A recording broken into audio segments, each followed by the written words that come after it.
Hey BookTube, it's Jackie. How's it going? If you're new to me, it's the first time you're seeing my face, hello, what's up? My name's Jackie. I sit on my floor and I talk about books. So I hope that's why you're here, because that's what's gonna be happening today. If you're not new to me, thank you for always tuning in. The continued support, really do appreciate it. So today for you, I have my July wrap up. Yes, it's that time of month again where I get to go back and look over all the cool stuff I read, all the super sexy fun times, and in this case, an emotional roller coaster from hell. Yes. Oh, I also get to be reminded of all the stuff that I didn't read this month, which was quite a lot. So, without further ado, grab yourself a drink, have yourself a seat, and let's get talking some books. All right. So, let me preface this video by saying, no, I didn't complete my TBR. I'm not really surprised by it. I had kind of a massive one. I was kind of expecting it, but I thought maybe I could pull it out. But what I did not take in consideration was the emotional damage of the books that I was reading this month. There was some heavy page counts and some very heavy emotionally tolling books this month. So no, I did not complete my TBR. I did not complete as much as I wanted, but I'm still okay, because even though the books I read were very emotionally damaging in ways, I still very much enjoyed everything that I read this month. So just a quick overview of what I didn't get to. I did not get to The Midnight Library, which was my Buzzword Challenge book of the month. I'm really sucking at this challenge. I should probably do better about it. Yeah, I'm already aware it's a problem. I need to work on it, and we're going to. The next book I did not get to was The Women's War by Jenna Glass, and I kind of regret not getting to this one because of what's going on in the world today. So I feel like you're going to see this again on another future TBR, because I really feel like this is the time I need to read this book, just because of what it is about and everything that's going on with women in politics today. I also did not complete my classics book challenge, which was The Legend of Sleepy Hollow. I did not get to it. I just never got to it. And the book that I am most upset about not picking up was A Touch of Malice by Scarlett St. Clair. This is the last installment of the Hades and Persephone series that is currently out, and I really want to know what the story. This is one of my favorite series of all time, and I'm just like, I need to know. And so I'm a little bummed that I didn't pick it up. As a matter of fact, when my husband found out I didn't read this, he was actually quite shocked. He's like, is something wrong? Do we need chocolate? Like, is something bothering you? And I said, yes, I'm emotionally damaged, and I just couldn't take it. So I did not get to it. Now that that is out of the way, let's talk about the books I actually did complete. My stats for this month are as follows. I completed a total of 10 books, 5 physical and 5 audio. My page count was 1,744 pages, and that is just of the completed books. My listening time was 39 hours and 30 minutes, and my average rating for those 10 completed books was a 3.9. So not as good as last month, not as good as last month, but still a really good month. I really enjoyed everything I read, even though I keep saying I was emotionally damaged, and you'll understand why when you see the books. So without further ado, let's start talking about those books. Now, everything I'm going to be talking about today is listed right here, along with the timestamp of where you can find it in the video. This was a suggestion by one of my good BookTube friends that I have been asking for advice on how to give better content to you guys and be more accessible, and she recommended on my wrap-ups to do this, because there are some books that you guys might not be interested in wanting to hear me talk about. So if there's a book that you don't want to hear me talk about, you can just skip it. You'll know which timestamp to go to. Or if there's a book you're really looking forward to and you want my opinion on, you can go directly to that timestamp. Now, I will have this entire list linked down in the bottom box below. I will try to have them hyperlinked to the timestamp, but if I don't do that, you'll at least have the time frame so you know where to move the arrow to, because I'm still in the process of learning how to do that. Now, I do go into great detail on all of these books in my weekly wrap-ups, so I will link at that weekly wrap-up series down below so you can find out that playlist, and it'll also be one of the cards up here in the corner. That's where I go into greater detail. I get more of my, I don't want to say ramblings, but more of my thoughts, just all the thoughts in general out. And this is for this wrap-up. I'm trying to make a very more concise type deal for you guys, so they're not hella long videos. They're probably still gonna be hella long because I like to fucking talk, let's just be honest about that. But they won't be like excruciating long, and I won't be going over the same stuff over and over and over again. So again, that playlist will be linked down below, and you can see every single book in the thumbnail. So if you're looking for a specific book, you'll be able to see based off the thumbnail which books I am talking about. So without further ado, let's get started. I've got my notes over here, so you'll probably see me over there, and I'm sorry about the kind of glare on my glasses. I tried to film this earlier in the day, and my battery died. So that was fun. Yeah, so let's get started. All right, so the first book I completed was actually a carryover from June, and that was Hollen the Soulless by Denali, and it looks like this. I listened to this on audio. This was an audiobook for me, narrated by Shane East, which was fantastic. Highly recommend the audiobook of it, and I gave this a 4-star. This is the first installment to the Dokiri Bride series by Denali, and it follows Hollen and Jocelyn. And the only major trigger in this book that you need to be aware of is that there is some graphic language, but in the grand scope of what's graphic to me, it's pretty mild. So just so you're aware. So we have Jocelyn and Hollen. Jocelyn is set off for a arranged marriage to a horrible lord to ensure the survival of her people, because this lord knows a little secret about her dad. Her dad's banging the queen, and if it comes out, then all of her people could be cast out. Her realm could be dispersed. So daddy has made a deal with literally the devil. I mean, his nickname is the Butcher, that he gets to marry his one and only daughter, because she's not good for anything else anyway. He's a great father figure.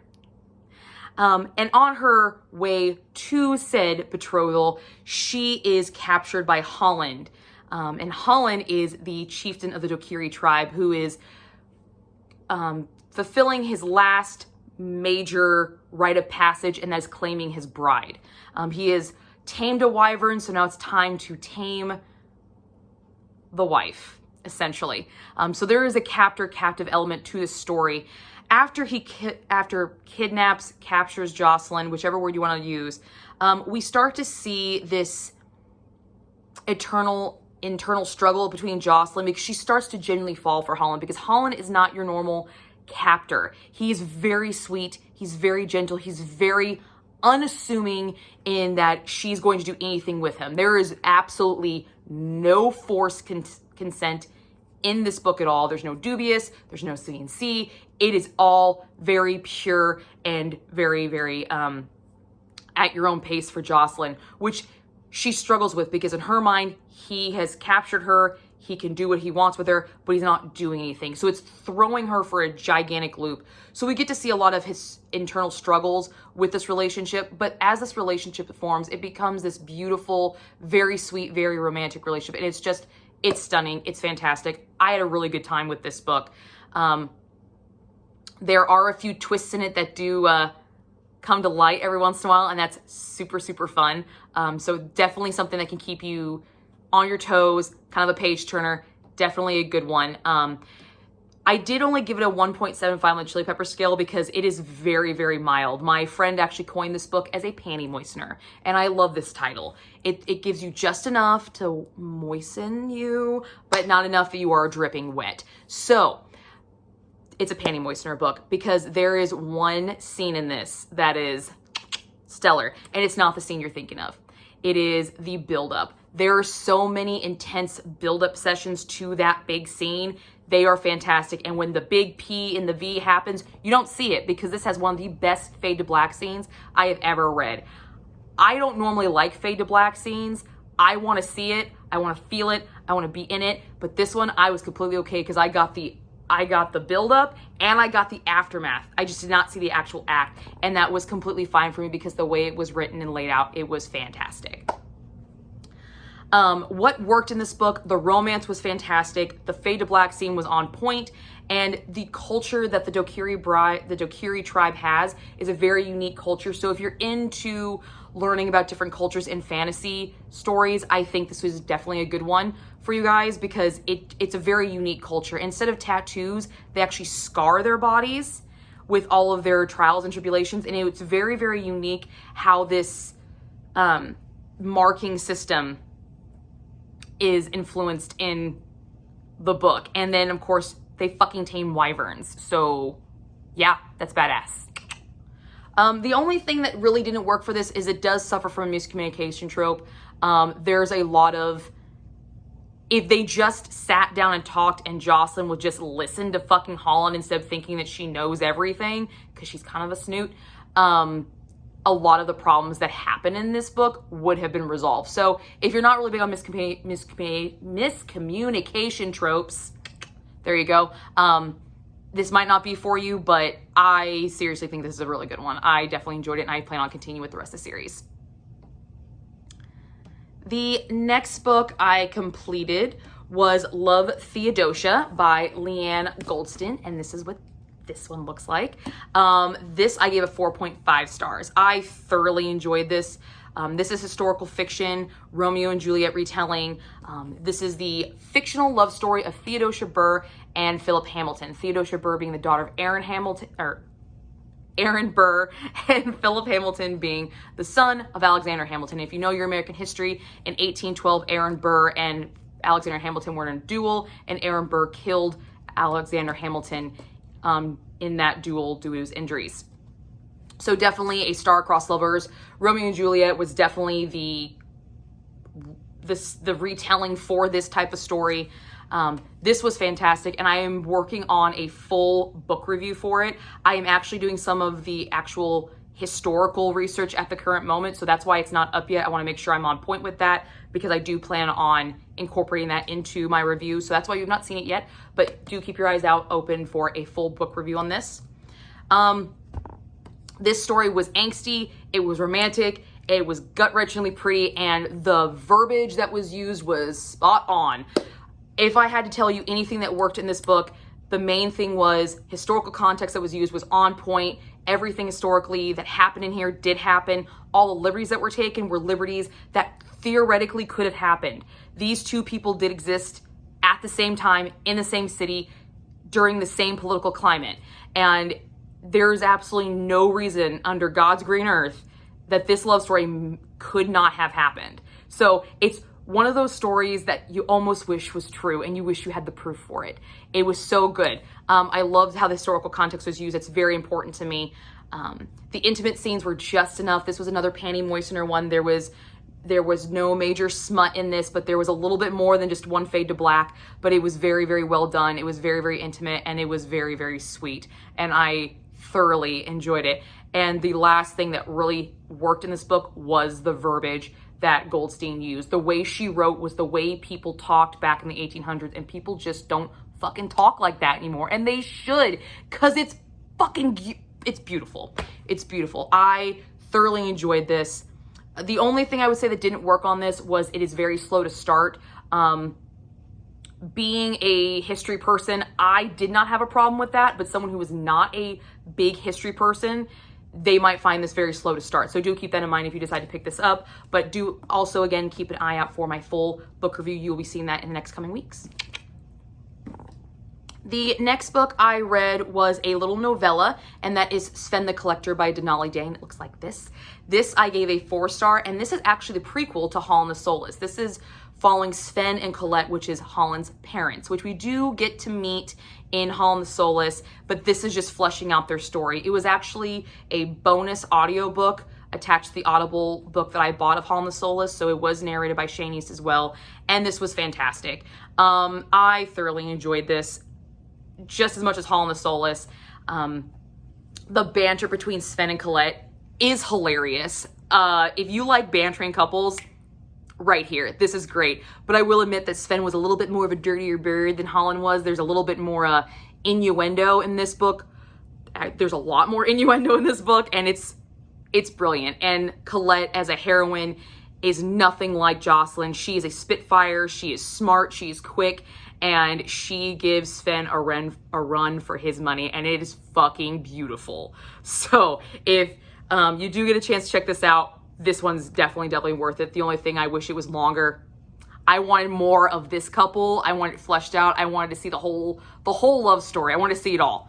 I would have thoroughly enjoyed that immensely. The next book I picked up was In Flight by R.K. Lilley. This is the first installment to the Up in the Air trilogy, and I picked this up due to the Smut Club, which I am a member of, and it is hosted by Cheyenne at That Tall Book Girl, and Oh Hey It's McKay at Oh Hey It's McKay. There you go. I'll link both their channels down below so you guys can go check them out along with the Smut Club announcement. And this was the book for this month. And like I said, it's the first installment to the Up in the Air trilogy. It is a billionaire BDSM romance. There's dubious consent, domestic violence, child abuse, and homophobia off page, and there is some stalking involved. I also have to preface that this was actually released a year after 50 Shades of Grey, so it follows the 50 Shades of Grey billionaire BDSM train, and it suffers from the same things that book suffers as well. You might as well just say this is Christian Grey in the Mile High Club. I did end up giving it a 3-star because there were some elements of this book that I did like that were different from the 50 Shades of Grey. So I was very excited about that, and it did catch me at the end. So I do plan on continuing with the series. But this book follows Bianca and James Cavendish. Bianca is a flight attendant, and she has a very dark past, and she is also, surprise, a virgin. James Cavendish is a multi-billionaire, and he's got an indoor closet BDSM fetish. Shocker? Sound familiar? Yeah.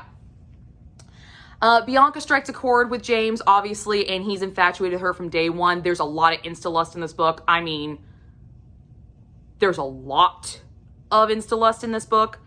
So if you're not an insta-lust person, probably not something you want to check out. But there begins, after this initial connection, there becomes a very aggressive courting, is the only way I can describe this on James's part. And it does end in a cliffhanger because this is the first installment in a trilogy. The spice rating I gave this was a 4, so it was high on the spice rating scale. It shows BDSM practices. Sex swing makes an appearance in this one, which is pretty fucking dope, not gonna lie. That was pretty interesting. Like that. Sex swings are always a good time. There is graphic language with very dominant overtones.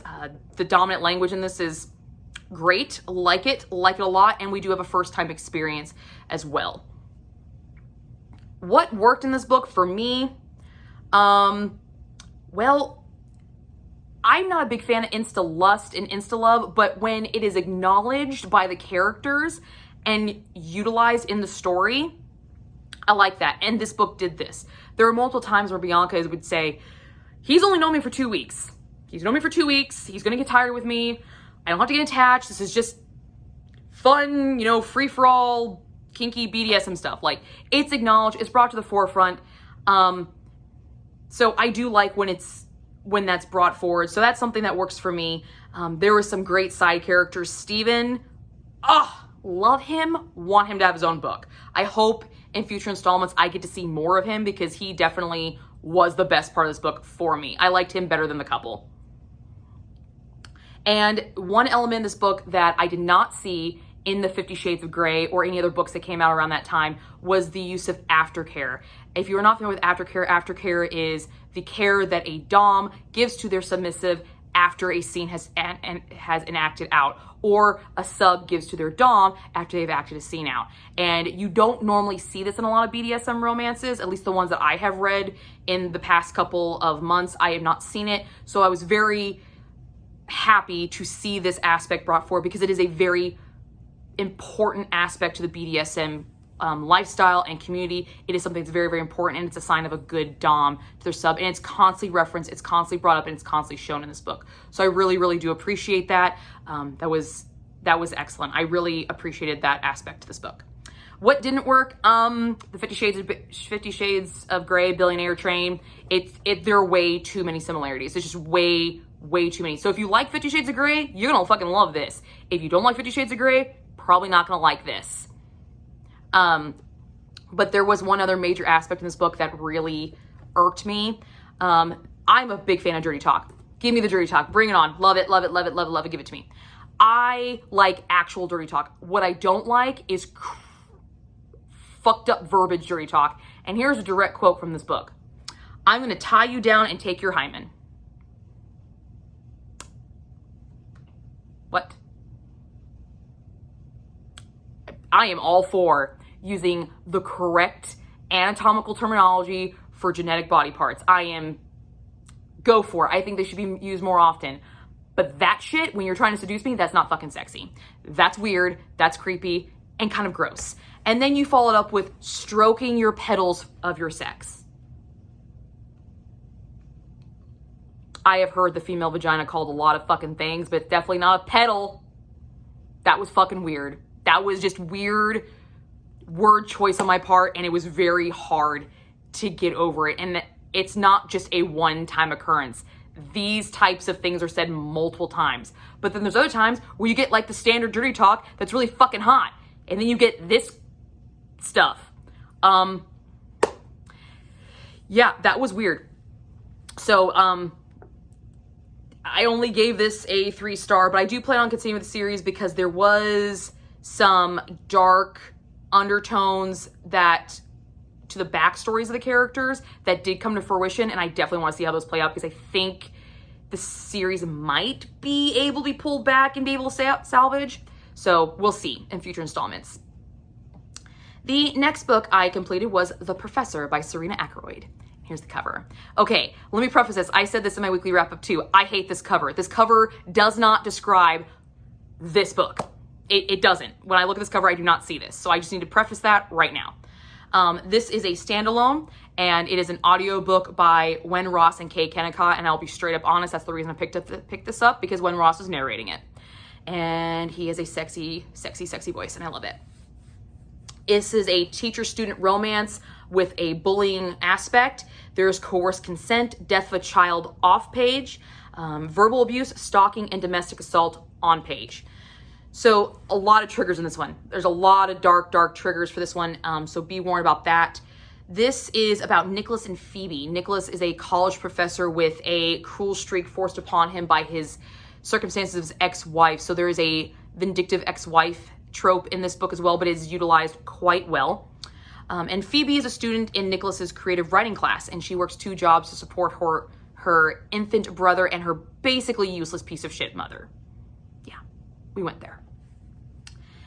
Phoebe is down on her luck, and due to circumstances, she's forced into a situation where she has to kind of break the rules, and she is caught stealing.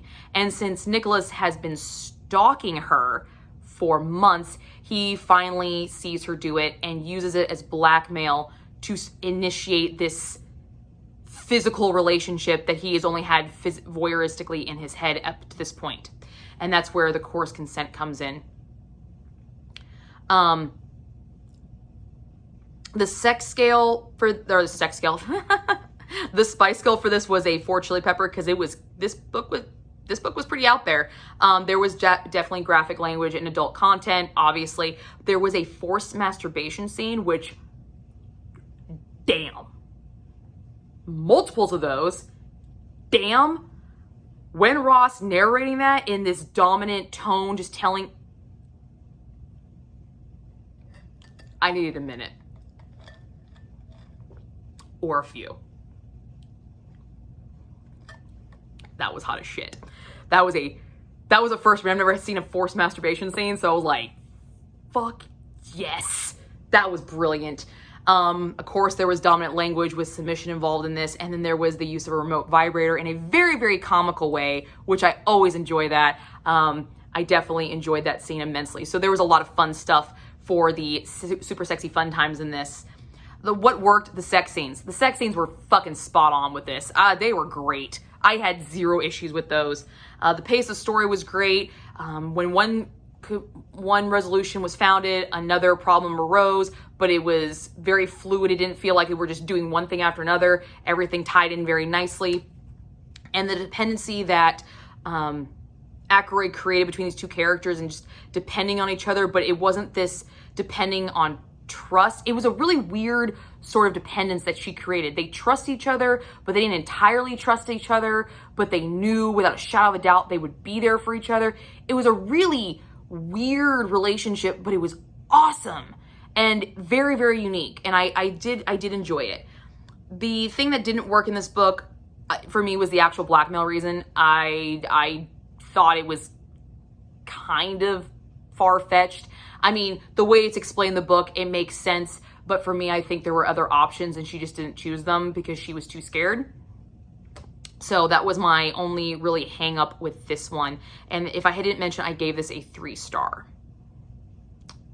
The next book I completed was Until Friday Night by Abbi Glines, and I gave this a 5-star. This is the first installment to the Field Party series. Small town bully romance, loss of a parent on page and domestic abuse off page. This thing was fucking excellent. I just adored this. I loved the feeling it gave me. I loved the memories it invoked. This thing was like coming home for me. I love this. This was fantastic. And this follows Wes and Maggie. Maggie is a self-imposed mute who witnessed a very heinous attack on her mother, actually witnessed her mother's murder. And because she does not trust her own voice, she has chosen not to speak anymore. And she now lives with her aunt and uncle. And we meet Wes, who is the All-American football player, and he is best friends with Maggie's cousin, who she lives with. But Wes is suffering from his own secret. His father is secretly dying of pancreatic cancer, and he has not told anybody, so he is suffering in silence. And it finally comes to fruition that he has to tell somebody. So the one person he tells is Maggie, because he believes she can't say anything, except what he doesn't take into effect is that she starts talking to him. And through their mutual stress, they form this really pure, beautiful, just sweet, romantic relationship. And it's just fucking adorable. And the fact that this is set during high school kind of helps with this story, because back in high school where everything is open, the world is your oyster, you could do anything, and that is the feeling that Glines invoked with this book. It just brought you back to that moment where anything was fucking possible and life was a lot easier than being an adult. We just didn't realize it because that was our life at the time. The spice rating, only 2 chili peppers. This is a very, another panty moistener book, mild language. There are a few adult themes. There's a good fade to black scene and a first-time experience in it, but it's very, very well done. Consent across the board, understanding across the board. It was sweet. I definitely, I love this. I had such a good time with this. There were so many things that worked in this book for me. The relationship between Maggie and Wes, it was so sweet. They did things that I wish I did in high school with boyfriends. If I would have had boyfriends in high school, I wish I would have done. Wes comes to her window and she sneaks out and they go for a drive and they look at the stars over like the makeout point, and he gives her his jersey to wear at the football game. And it's so fucking sweet. And I loved it. I loved every single second of it. And it brought me back. It brought me back to the days of high school when just hope and anything was possible. It was really, really good. And Abbi Glines, this is not my first book I've read for her. I read her Vincent Boy series years ago, and she invoked the same feeling of hope and purity and just anything's possible. And it was just great. It's a good time. If you're looking for a really nice, sweet hometown romance with just a little bit of drama and maybe a little bit of darkness, this is it. This is great. This is 5 stars. When I had to figure out if there's something wrong with it, I couldn't figure out anything was wrong with it, at least not for me. I just enjoyed the feeling it gave me way too fucking much. I definitely really enjoyed this one. This was fantastic. So I definitely will be continuing with this series. The next book I completed was this little novella called A Vampire's Throne, a paranormal romance, and this is the first installment to the Royal Blood series, and it is by A.J. Tipton. And A.J. Tipton is actually 2 authors. I believe their names are Annie and Jess. And I gave this a 3 stars. I gave this a 3-star. I think. I didn't write it down, so I'm sorry if I'm wrong on the people who saw my weekly wrap-up, so I apologize. But there's graphic language in it, but it's a very, very short, this thing's 95 pages. So quick wham, bam, thank you, ma'am. We got a good hot sex scene. We got a really cool storyline about a vampire that creates vampires, but the way he creates vampires is based off what they can offer eternity. So he picks artists and creative people and unique people. And I just thought that was fucking brilliant. I've never seen that before. And of course he falls for the girl that he chooses, but because of this element, he is the creator. So they have this thing called, did I write it down? the Hattori, I think I'm saying that right. When he creates a vampire, he has complete control of them. If he gives a command in a specific way, he can control them 100%. So he usually stays away from his creations because he's afraid of taking away their free will. And of course he falls for this one. And so, yeah, chaos ensues, but we get a really hot sex scene in it. We get, there is some blood play in this because it is a vampire. So that is something you might want to be aware of. I really enjoyed the plot of this. It was a very interesting concept, and I wish I could have seen it more fleshed out in a bigger series. I would have really liked that. I think that would have been great. The sex scene was really, really good. For the minimal buildup that we had for it, it was pretty fucking good. Just to let you know. It was good. And the world building we did get was really, really interesting. I did enjoy the vampiric world that was created within this very small tome. So yeah, all in all, for 95 pages, this thing packed kind of a punch. And what didn't work was literally the length of it. It didn't give me enough time to get to know the characters, so the relationship wasn't as believable as I thought it could be. I would really love to see this thing fleshed out into a much further, like a much larger novel. But for like a readathon or something, great. Good choice. And the spice rating was a 3.5 due to the blood play and the graphic language involved. Blood play is kind of a hot button for certain people, so I definitely had to bump the spice rating on that one. All right, and the next book I completed, I did listen to this on audio, but I do have the physical copy here, and this is The Revenant by Micheal Punke, a novel revenge. This is historical fiction, and it was narrated by Holter Graham in the audiobook that I had, which he did an excellent fucking job with. It shows animal mauling and death, survivalist techniques, and focuses highly on revenge. This is the historical fictional story of Hugh Glass. Hugh Glass, however, was a real person. He was an American frontiersman that worked for the American Fur Trading Company, or the Rocky Mountain Fur Trading Company. And on a campaign, he was mauled by a bear and left for dead. Now, when he was left for dead, it was not just because they left him. It was because two men were left with him so they could dig a grave and let him die in peace, because he essentially was dead. He had a gash across his neck, gash across the back, a mangled fucking limb. But the two men decided to not wait, because a Indian raiding party came through, and to save their own asses, they fled. But before they fled, they took all of his means of survival, his gun, his pack, his ammunition, any leftover food, any leftover rations, basically left him defenseless and sitting on the ground because he couldn't do anything. And by the grace of God, he has survived and crawled 300 miles to enact his revenge. And this was turned into a major motion picture a few years ago, starring Leonardo DiCaprio, who actually won Academy Award Best Picture for it. And this thing was fucking awesome. I gave this 4 stars.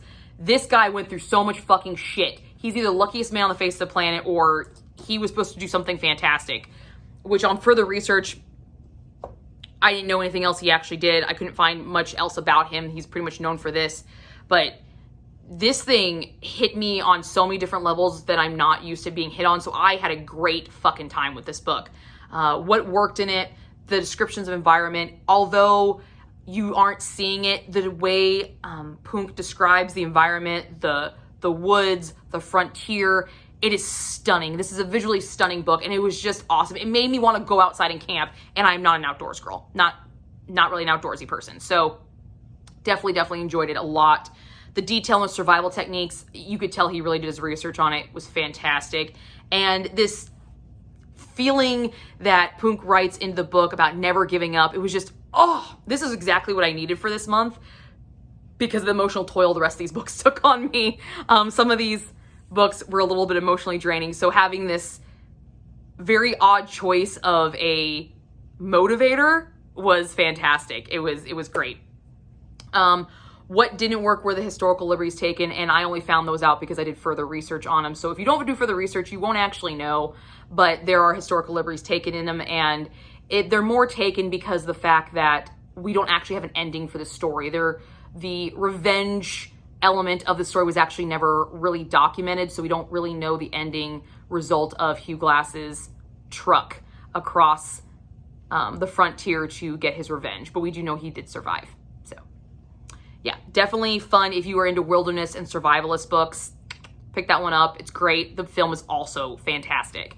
highly recommend both. And this did appear on my self-destruct list by March of 23. And I am not going to self-destruct this one. This one's staying in my collection. This was fantastic. The next book I completed was Faking It by K. Bromberg, and it looks like this. This was 4 stars. This was great. I enjoyed the fuck out of this book. It is a standalone, again, an audiobook narrated by Aaron Milan and Rupert Channing. And it is a fourth wall style telling. So if you're not familiar with a fourth wall is, it is when the actual characters of the story know that they are characters in a story and are talking to you as a reader. And so that is fantastic. I really, really enjoyed that element. It took me a little getting used to because I wasn't expecting it. But when I figured out what was going on, loved it. Loved that element, how it was thrown in there. It just kind of kept me on my toes.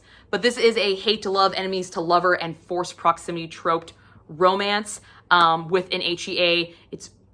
This is great. We follow Zane and Harlow. Harlow's a model down on her luck, and Zane is an entrepreneur on the verge of a brand new life-changing deal. And due to a misrepresentation of identity, they are forced to, they meet, and this hate-filled, lusting relationship begins. An olive branch is extended on behalf of Zane to kind of help mull over the encounter. And, well, Harlow takes full advantage when she goes to the party that she was invited to. She missed an interview because he assumed she was his dog walker and just kind of forced his dog on her and then left. So that was an interesting first part of the book because she's an animal lover. She couldn't just let him go. So he felt bad about her missing her interview. And so he thought, invite her to his party. Maybe she could make some contacts. Well, she does. She takes full advantage of the opportunities in front of her. And by doing that, puts her in a position to directly work with Zane. Zane's like, fuck this shit, and calls her out. But instead of just calling her out and saying she's a creep and a liar, he one-ups her and says, well, guess what? This is happening. And then because of that, they are now forced into this forced proximity and forced to work together on this campaign in a very small tour bus where the relationship just spirals up and down from there. It's great. The sex scenes in this book, I gave this a 4 on 3.5 on Chili Pepper scale. There was great tension prior to that first sex scene. It was fantastic. The first sex scene was fucking awesome. The tension built up to it.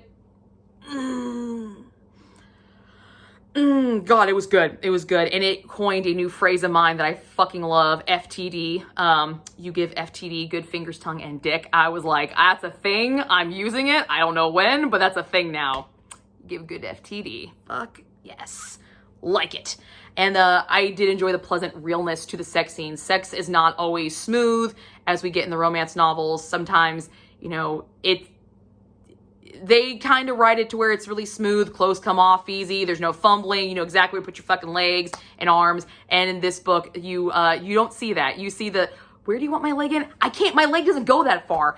There's fucking condoms won't open up. It's great. I love the realness that that Bromberg gave to the sex scenes in this book. It was definitely refreshing. What worked in this book? Incredible banter. These two were at each other's throats back and forth, left, right, seven ways till Sunday, and it was fucking awesome. Loved it, loved it, loved it. And they did have a very believable transition to hate to love. It wasn't just, I hate you one day, I love you the next. It was a very believable one, and even when the HEA happened, it still wasn't 100% on point. It was, I hated you 8 weeks ago, but now I can't stop thinking about you. And I want to be better. I want to be the person that you deserve, but it's going to take me time because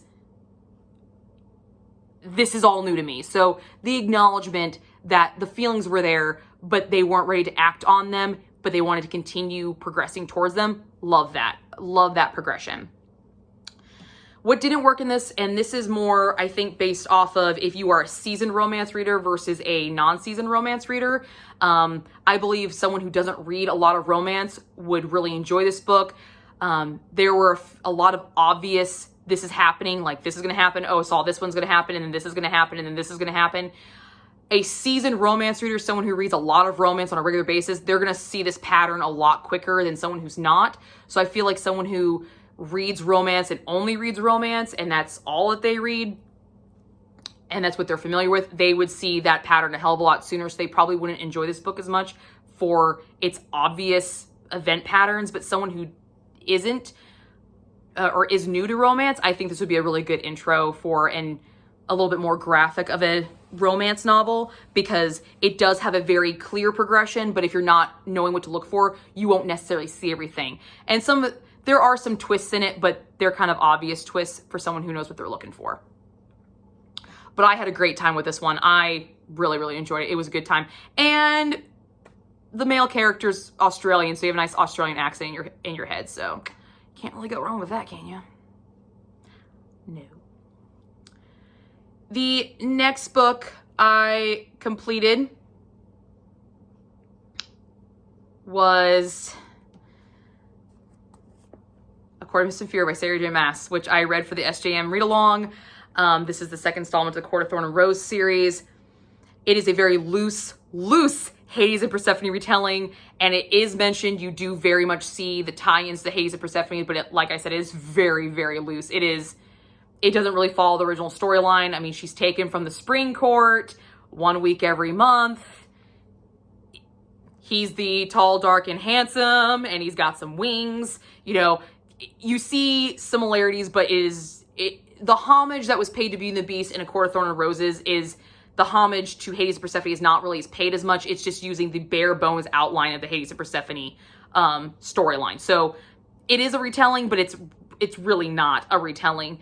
There are a lot of PTSD triggers in this book, and this is emotional as fucking hell.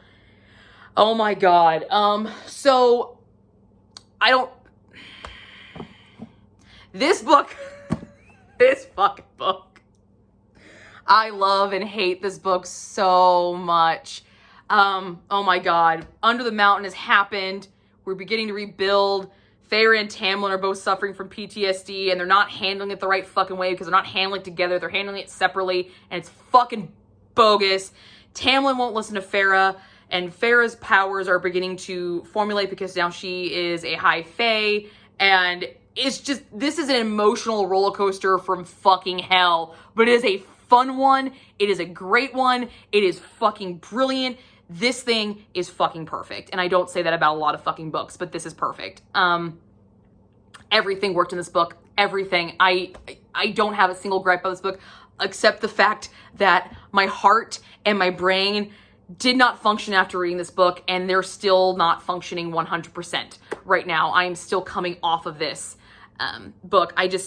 Oh my God, this thing was stunning. I got to be part of the live show for the SJM read along, and I will link that video down below as well so you can see a lot of my thoughts. And I did a full video vlog of me reading this book, so you can actually watch me read this book and see all of my reactions. You can see how happy I am in the beginning and how excited, and then me literally bawling my fucking eyes out at the end of this damn book and looking at the camera like I don't know what the fuck to do. I am exhausted and exhilarated all at the same fucking time. It was just, Sarah J. Maas this book sealed me for Sarah J. Maas. I've said this in every single one of my videos. With every single new book I read, she's becoming more and more one of my favorite authors. This is just what fucking sealed it. This thing right here. Rescind.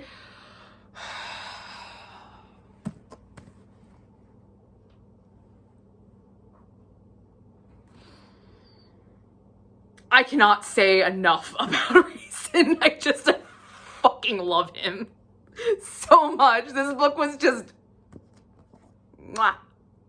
It did everything for me, everything. So obviously it was 5 stars. So I will link the live chat down below along with my vlog to this book. Please go check it out. The vlog is really fun. It's not the smoothest transition vlog because I'm still new to him. It was my very first vlog, but I definitely wanted to document my reading of this one for sure.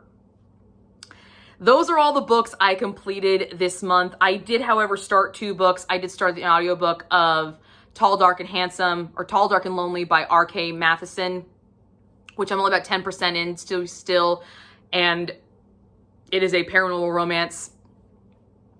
So I don't have really much to say about that, and I am almost done with Diana Gabaldon's Dragonfly and Amber. This is another emotional roller coaster. So this is not a good idea to read these side by side. Just so you know, not a good fucking idea. Don't do it. I've done it. Not a good idea. Don't recommend doing this. Recommend reading this. Recommend reading this. Don't recommend reading this side by side or in the same month. Bad juju. Bad feelings. If you want a heart afterwards, don't do it. But yes, I'm still in the process of finishing this, so this will be carried over to next month. So this video is already hella long, so let's draw these jars so I can figure out my TBR for August. We're gonna do mine first. We're down to like the nitty gritty. There's not that many left in here, guys. All right. Read a Goodreads 2021 winner. I think I have a few of those. So that'll be semi-easy. And then my husband's challenge. Let's see if we draw the same one I've drawn last month. Continuous series. It's a continuous series. I already know what it's going to be.